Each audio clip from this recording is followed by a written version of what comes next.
Hello, my name is Christian, and this is a video going over brushes. It is actually notes that I've taken from a class from Deke McClelland called Adobe One-on-One Mastery. And on screen you can see 5 different types of brushes. So there's the calligraphic brush, the scatter brush, the art brush, the bristle brush, and the pattern brush.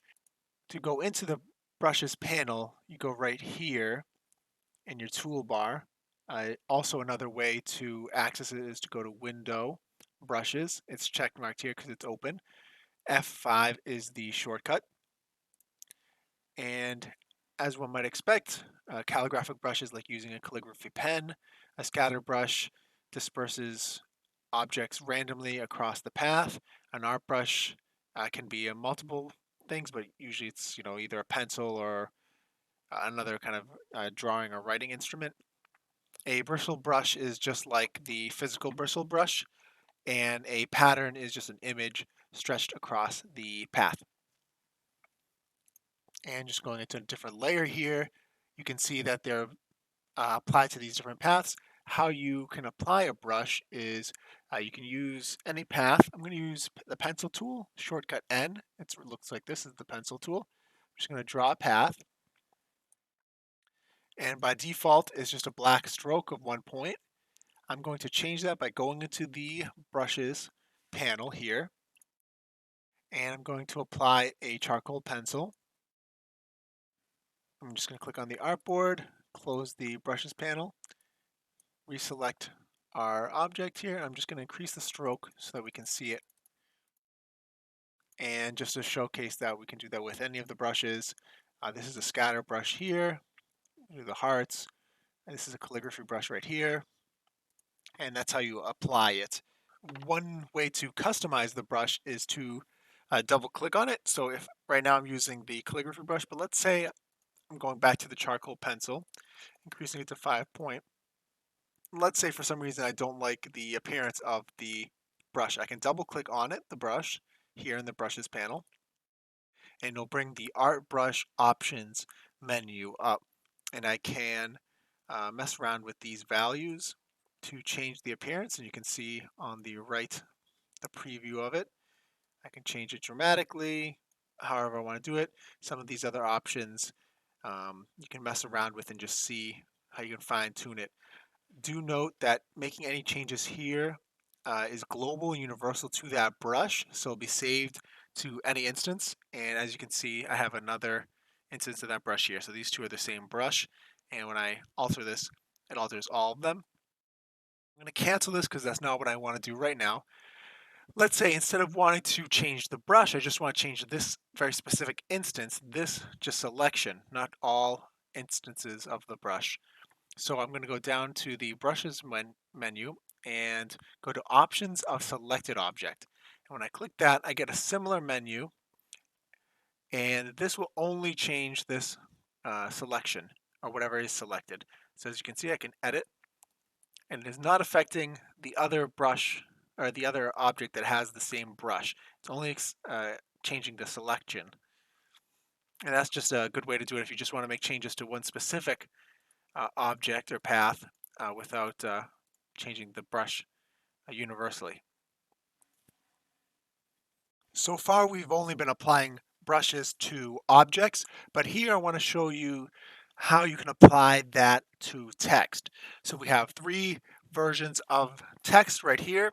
They're all editable or live, as I like to call them, which just means I can go in and make changes to the text, right? So just like a object, you would think that you could just add a stroke, right? Black, and I'm just going to increase the size to make it more visible. And the way we've done it with the path before is we've just gone into our brushes panel and gone to the charcoal pencil and clicked on it. But as you can see, and I've double clicked it there, but there are no changes being made.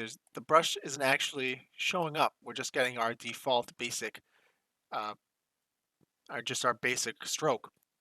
So to use the charcoal pencil as the stroke, we're going to have to make some changes. And I'm just going to leave this here as an example. This will be our standard.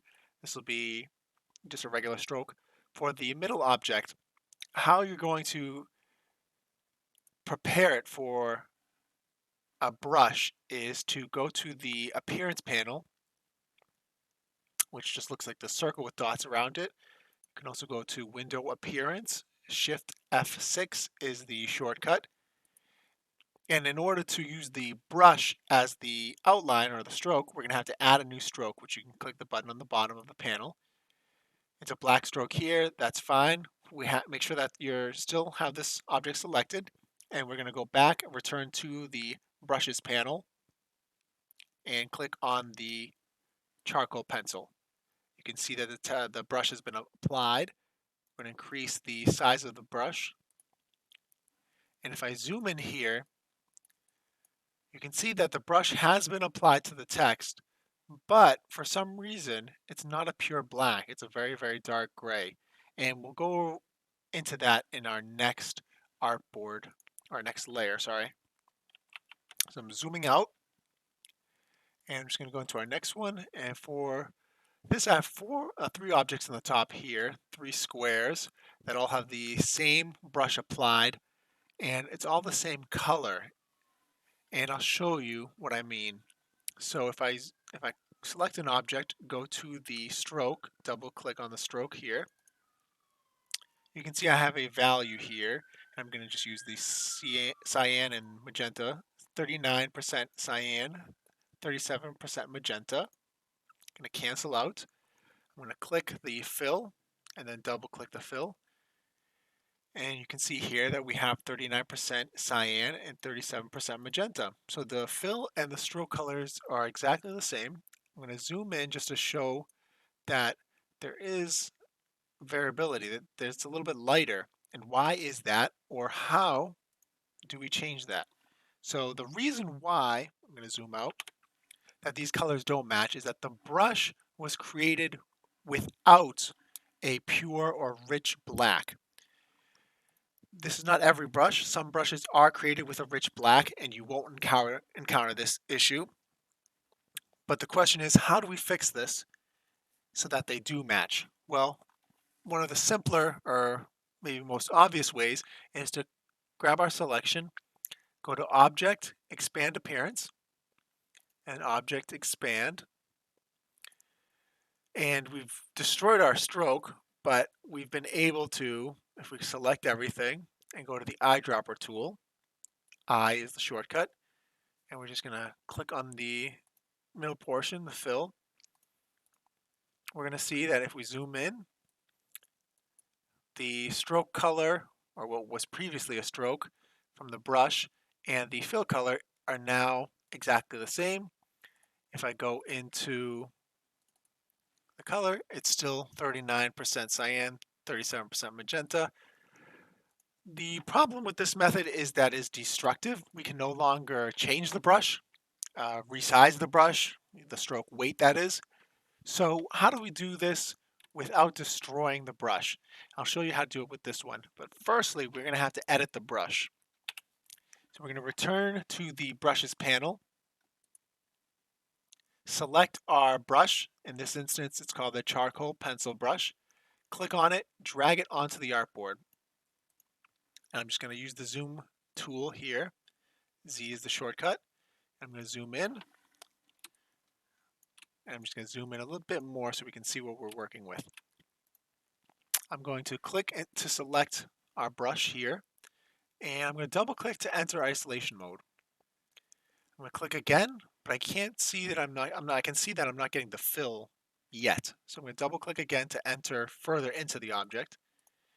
And now when I select it, I am getting a color here. I'm going to double click the fill here. And we can see that it is not pure black. It's a dark, dark gray. So I'm going to drag the circle all the way to the bottom left corner, and that's a pure black. Pure black is 0, 0, 0, 0, 0, 0. And we're just going to click OK. And great. Now I'm just going to click on the artboard, double click on it to exit isolation mode. And we've created an object here with a pure black that we want to use as the brush. So we're going to click our object here and drag it back into the brushes panel. And I'm going to drag it with the vertical blue arrow to the right of our previous brush in order to add it underneath it. I'm going to choose to create this as a art brush. Art brush 1 is a fine name. The only thing I'm going to change here is the colorization method. I'm going to change that to tints. This just simply makes it so I can change the color of the brush. Some of these other options you may find useful in other situations, but not for this one. Click OK. Great, so we have our brush here, our new brush, and we still have our old brush. You can replace the old brush if you would like by clicking on an object, dragging it into the brushes panel, and on top of the brush, you want to keep your cursor on top of the brush while also holding Alt. And you can see that there's a black arrow. And in this instance, you would just replace that old brush. That's not what I want to do right now, so I'm just going to not do that. Going to zoom out, and I'm going to return back to our square here.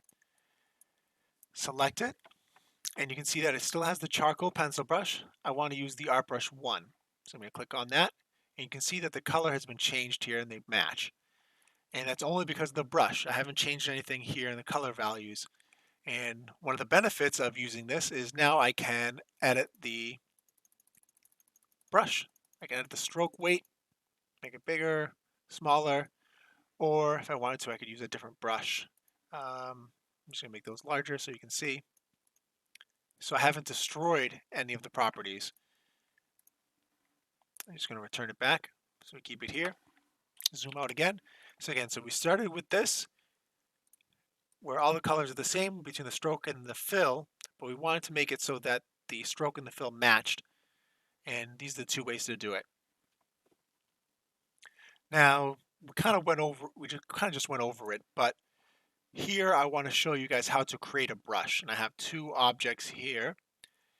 This object, I just scanned in a paint, using a paintbrush, and image traced it, grouped it all together, and I'm just going to select it, click and drag it into the brushes panel. It's going to be a new brush, an art brush. Click OK. The only thing I'm going to change here again is tints, in case I want to change the color of it later on. Everything else is fine. Click OK. And now I have a brand new brush. I'm going to deselect that. I'm going to click on the brand new brush. I'm going to find my brush tool here, which is shortcut B. And I'm going to just draw with this brush. And we're still maintaining that the color from the previous artwork. But as you can see, we've got a brush here, which we can just draw with, that we just created.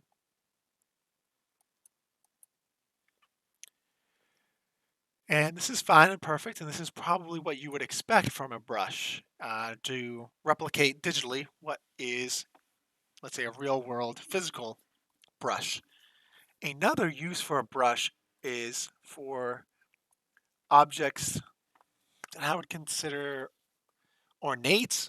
It could be arrows, it could be roads, it could be any kind of graphic. But with this one, I want to show you something else you can do with a brush. So I'm going to select this object, click and drag it into the brushes panel, create an art brush.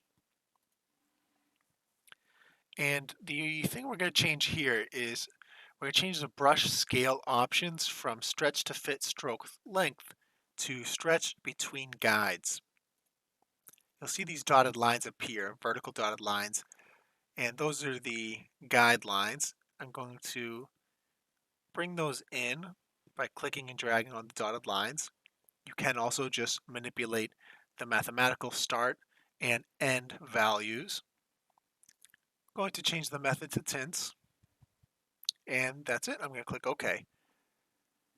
I'm going to click off of the object onto the artboard. I'm going to click the art brush, go back to our brush tool here, paintbrush, and now I'm just going to click and draw a line. And you can see it is drawn using this. And a straight line is maybe something you might expect, but you can also do it on a curve, which is nice. And you could also do it on any kind of object that you draw out. And this is great if you wanted to do um, just kind of ornamental bordering or just kind of a flourish to add onto your artwork. Okay, another method of using a brush is with text. So again, we have text here, 3 different versions. On the bottom is probably the most common way of having text wrap around a shape. So I have a circle here, and this is type that's been placed on the path. And you can see that the circle, the text is only being wrapped around a portion of the circle. With a brush, it does need to be across the whole path, which is a limiting factor. And also another thing with the brush is that it cannot be editable. So for the bottom portion here, which is type on a path, I can go into my type tool here, shortcut the letter T, and I can click and I can edit this information.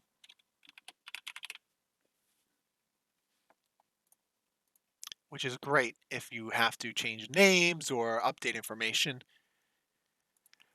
With a brush, though, we do need to destroy the editability of the text, and the easiest way to do that is to go to Type, Create Outlines, the shortcut Shift Control O, click on that, and now we can no longer edit the text, but we can create this into a brush and use it in a similar way to type on a path. So I'm going to click and drag this into our brushes panel, create an art brush. Okay. And the only thing I'm going to change is the colorization method to tints, which you can do this later on. It's not necessary to do it right now.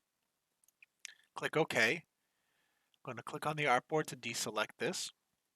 Click on the brush we just created. Click on the brush tool here, shortcut B.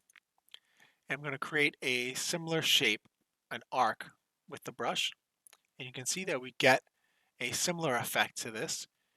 And this is one way to do it, perhaps maybe faster than you would type on a path. Also, maybe a little bit more organic or fluid.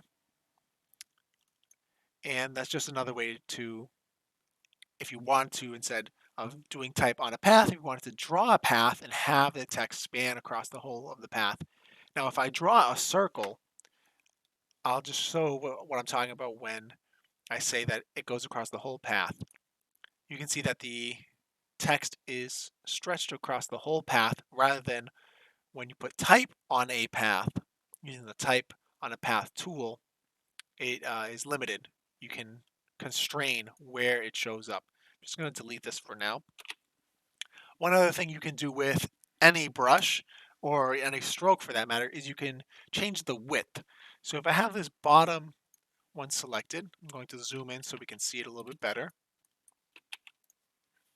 With it selected, I'm going to go to the width tool, which looks like this right here.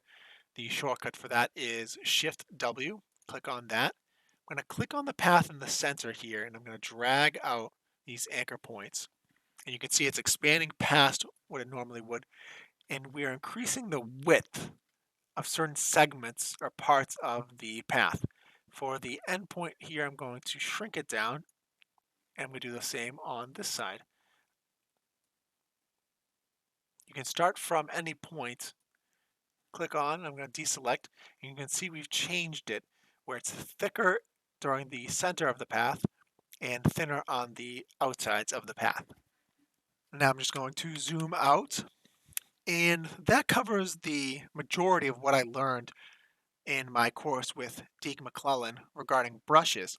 A couple of other takeaways I had from the course were that within the layers panel, you can create a new layer by clicking on the create new layer, and we've created layer 7.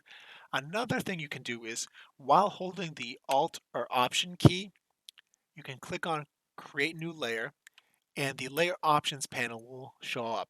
This is a great way if you wanted to quickly name it, change the color of the layer, and any of these other properties. So I'm just going to say, let's say I wanted to change the color to use a dark green. Okay, and you can see that's reflected here. Another thing that I noticed is that the top left, if you don't notice, right under File, it says No Selection. This is a descriptor of the current selection. We have nothing selected, so it doesn't describe anything here. If I go down to the bottom editable text here, it says, oh, this is a path, which it is. It's a path that we've applied a brush to. What about this, though? This is not a path. It is a group. It's a group of objects of outline text. And this is great if you just wanted to know what's going on with the current selection. What is it? Another thing you can check out is type on a path options. So we're going to go to our live change text here. We're going to go to type on a path, and type on a path options. And I've already changed this. By default, the align to path should be baseline. And we'll preview that. You see that it goes to the baseline of the circle. But you can change it to be ascender, descender, or center. It could be on the center of the path. You can also flip it here if you ever want to flip the text. And this is great if you want to make some changes. I'm just going to cancel that and go back to our original. Another method of changing how the text appears on a path is to go to the character panel here. If you don't have it on the top toolbar, you can also go to Window, Type, Character, Control T is the shortcut, or Command T. And within this panel or window, we'll go to this bottom left one, Set the Baseline Shift. And this will adjust or how the text is in relation to the baseline. You can see it can be a negative value. You can change it here. You could also just change it manually. And that's it for today's video. I hope you learned something. These are just notes, helps me to further integrate or learn the class, and I hope it helps you guys as well. Please let me know if you liked the video, learned anything, or would like to see anything in a future video. Thanks, and have a good day.